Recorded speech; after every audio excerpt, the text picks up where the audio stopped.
In this example, we're given the relation y equals 2x plus 3.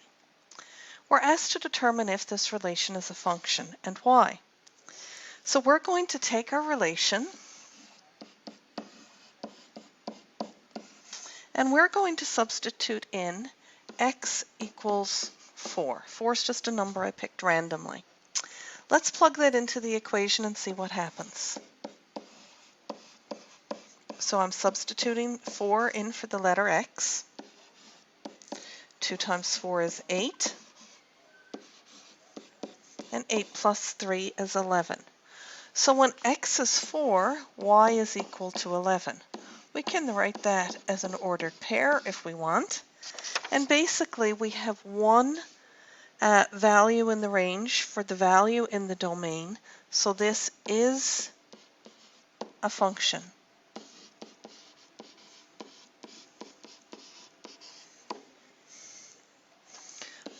One domain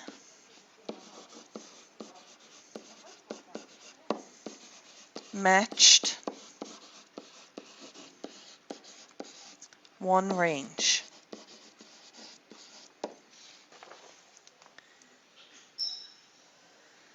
Note that any equation that represents a function can be written in what we call function notation. We can write the equation y equals 2x plus 3 in function notation, and to do that we're going to replace the letter y with f bracket x bracket. When we read it, we say f of x. So we want to know what the function of x is for a particular relation.